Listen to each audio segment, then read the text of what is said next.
അസ്സലാമു അലൈക്കും. നമ്മൾ ഇന്നത്തെ കുഞ്ഞു വ്ലോഗിലേക്ക് എല്ലാവർക്കും സ്വാഗതം. അപ്പം നോമ്പ് തുറന്ന് കഴിഞ്ഞിട്ട് വീഡിയോ ഒന്നും ഇടാൻ പറ്റിയിട്ടുണ്ടായിരുന്നില്ല കേട്ടോ. പിന്നെ നോമ്പ് തുറക്ക് കഴിഞ്ഞിട്ട് ഞാൻ പിന്നെ അങ്ങോട്ട് പാപ്പാളേക്ക് ഇങ്ങോട്ട് വന്നിട്ടുണ്ടായിരുന്നില്ല. പിന്നെ ആ നോമ്പ് തുറയിൽ കൂടിയപ്പോൾ എനിക്ക് നിങ്ങളോട് ഒന്ന് കുറച്ച് കാര്യങ്ങൾ പറയണം തോന്നിയിട്ട. കാരണം എന്താ വെച്ചിട്ടുണ്ടെങ്കിൽ നമ്മൾ എന്താ പറയുക, എല്ലാവരും സ്നേഹത്തോടെ ഇരിക്കുമ്പോൾ അതൊരു നല്ലൊരു ആ ഒരു കൂട്ടുകുടുംബത്തിലത്തെ ആ ഒരു സുഖം ഉണ്ടല്ലോ, അത് നമുക്ക് ഒറ്റപ്പെട്ട് ജീവിക്കുമ്പോൾ ഒരിക്കലും കിട്ടൂല കേട്ടോ. എല്ലാവരും ഒത്തൊരുമിച്ച് അങ്ങോട്ടും ഇങ്ങോട്ടും പരസ്പരം സഹകരിച്ച് സ്നേഹിച്ച് ജീവിക്കുന്ന ആ ഒരു സുഖം അതാണ് ഏറ്റവും നല്ലത് കേട്ടോ. അതിൻ്റെ ഇടയിൽ ചില പുഴുക്കുത്തുകൾ ഉണ്ടാവും. എന്തിനാണെന്നറിയോ?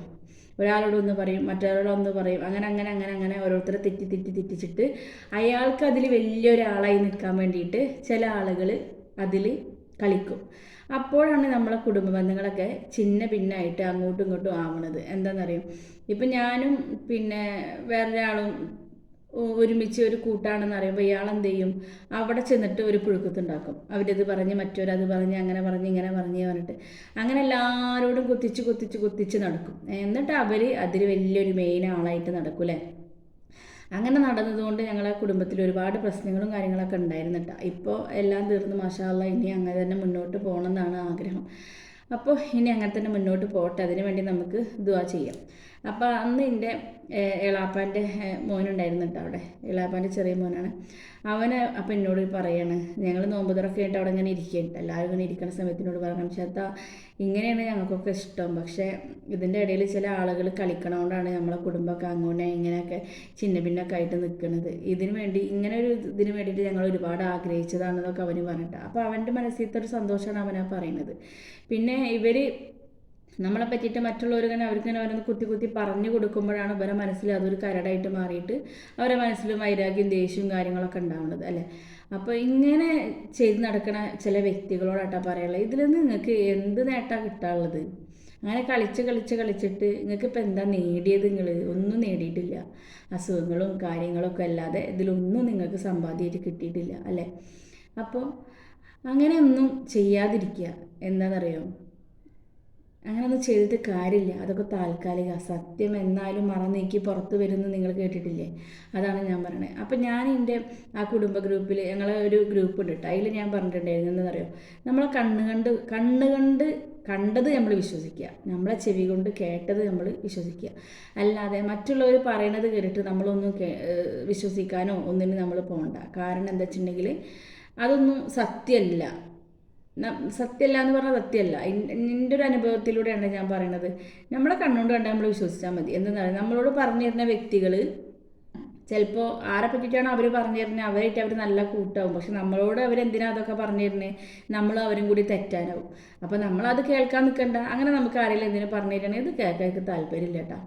ഞങ്ങൾക്ക് എല്ലാവർക്കും ഒരുമിച്ചിട്ട് ഇത് മുന്നോട്ട് പോകാനാണ് താല്പര്യം. നിങ്ങൾക്ക് എന്തെങ്കിലും അവരോട് എന്തെങ്കിലും പ്രശ്നങ്ങളുണ്ടോ, നിങ്ങൾ അവരോട് നേരിട്ട് സംസാരിച്ച് ക്ലിയർ ആക്ക്, അങ്ങനെ പറഞ്ഞാൽ മതി. അതാണ് കേട്ടോ വേണ്ടത്.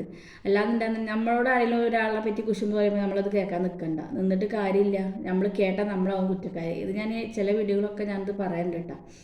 അപ്പോൾ ആ ഒരു കുടുംബത്തിൻ്റെ ആ ഒരു കൂട്ടായ്മയിലാട്ടോ ഞാൻ പറയണത്. അതാണ് നമുക്ക് ഏറ്റവും സന്തോഷം കേട്ടോ. നമ്മൾ ഒറ്റപ്പെട്ട് ജീവിക്കണാട്ടി നല്ലത് എല്ലാവരും കൂടിയിട്ട് ഒരുമിച്ച് സന്തോഷിച്ച് അതൊരു എന്നിട്ട് നമ്മൾ അതിനൊരു തുള്ളി വെള്ളം കുടിക്കുമ്പോൾ അത് നമുക്ക് നല്ലൊരു ഹാപ്പിനെസ് ഉണ്ടാവും അല്ലേ. അങ്ങനെ എനിക്ക് തോന്നിയിട്ടാ. എന്തായാലും മാഷാ അല്ലാഹ് ഒക്കെ നല്ല രീതിയിൽ കഴിഞ്ഞ് ഇനി അതേപോലെ തന്നെ മുന്നോട്ട് പോട്ടെ അല്ലേ. അപ്പോൾ നിങ്ങൾക്കും ഇങ്ങനെ അനുഭവങ്ങൾ എന്തെങ്കിലുമൊക്കെ ഉണ്ടാകുന്നുണ്ടെങ്കിൽ നിങ്ങൾ കമൻറ്റിലൂടെ അറിയിക്കണം കേട്ടോ. എൻ്റെ വീഡിയോ ഇഷ്ടമായിട്ടുണ്ടെങ്കിൽ ലൈക്ക് ചെയ്യാനും ഷെയർ ചെയ്യാനും സബ്സ്ക്രൈബ് ചെയ്യാനൊന്നും മറക്കരുത് കേട്ടോ. നിങ്ങളെ കുഞ്ഞു സപ്പോർട്ട് എനിക്കതൊരു വലിയൊരു സപ്പോർട്ടാണ്. അതുണ്ടെങ്കിൽ മാത്രമേ എനിക്കിതിൽ മുന്നോട്ട് പോകാൻ പറ്റുള്ളൂ. അതുകൊണ്ടാണ് നിങ്ങളോട് ഞാൻ വീണ്ടും പറയണം, ആരെങ്കിലും സബ്സ്ക്രൈബ് ചെയ്യാതെ ഒക്കെ വീഡിയോ കാണേണ്ടി ഒന്ന് സബ്സ്ക്രൈബ് ചെയ്യണം കേട്ടോ. കാണുമ്പോൾ തന്നെ ഒന്ന് ലൈക്കും എന്തെങ്കിലും കുഞ്ഞു കമൻറ്റുകളൊക്കെ ഒന്ന് അറിയിക്കണം കേട്ടോ. പിന്നെ ഞാൻ പറയാല്ലേ, നമ്മുടെ എല്ലാ കുടുംബത്തും ഇതുപോലെ ചില ആളുകൾ ഉണ്ടാവും കേട്ടോ. പക്ഷെ നമ്മളെന്ത് ചെയ്യുക, അവരെ നമ്മൾ തിരിച്ചറിഞ്ഞിട്ട് നമ്മൾ അവരെ ഒഴിവാക്കണ്ട. അവർ പറയണത് നമ്മൾ കേൾക്കാതിരുന്നാൽ മതി. മറ്റുള്ളവരെ പറ്റിയിട്ട് അവരെന്തെങ്കിലും പറഞ്ഞാൽ നമ്മൾ കേൾക്കാതിരുന്നാൽ മതി. അവരെ നമ്മൾ തിരിച്ചറിയാൻ ശ്രമിക്കുക. അല്ലാന്നുണ്ടെങ്കിൽ വലിയൊരു വിപത്തിലാവും അത് അവസാനം. ഇപ്പം തന്നെ കണ്ടില്ല, ഒരുപാട് ലോകത്ത് കൊലപാതകങ്ങളുടെ ഒരു പരമ്പരയായിട്ടാണ് ഇപ്പോൾ തുടർന്നുകൊണ്ടിരിക്കുന്നത് അല്ലേ. ഇപ്പോൾ കണ്ടില്ലേ, ഈ 2025 തുടങ്ങിയ അന്ന് മുതലാണ് ഇപ്പോൾ ഏറ്റവും കൂടുതൽ കൊലപാതകങ്ങൾ നടന്നുകൊണ്ടിരിക്കുന്നത്. എന്തായാലും നമ്മളെ മക്കളിനൊക്കെ പഠിച്ചവന് നല്ല മനസ്സോട് കൂടിയിട്ട് എന്താ പറയുക, നല്ല മനസ്സോട് കൂടിയിട്ട് അവർക്ക് ജീവിക്കാൻ പഠിച്ചോണ്ട് ഒരു ഇത് കൊടുക്കട്ടെ അല്ലേ, അത്രേ നമുക്ക് ദുആ ചെയ്യാൻ പറ്റുള്ളൂ. അല്ലാതെ നമുക്കിപ്പോൾ ഒന്നും ചെയ്യാൻ പറ്റാത്തൊരവസ്ഥയിലാണ്. അപ്പം നമ്മളെ കൂട്ടുകുടുംബങ്ങളെ എപ്പോഴും നമ്മൾ മുറുകെ പിടിക്കുക, നമ്മൾ അവരെ തട്ടിക്കളയാതിരിക്കുക, അവരെ സ്നേഹിക്കുക, അവരെ കൂടെ നമ്മളെപ്പോഴും ഉണ്ടാവുക. അപ്പോൾ ഇന്നത്തെ വീഡിയോയിൽ ഇത്രയും എനിക്ക് പറയാനുള്ളൂ കേട്ടോ. അപ്പോൾ എല്ലാവർക്കും അസ്സലാമു അലൈക്കും.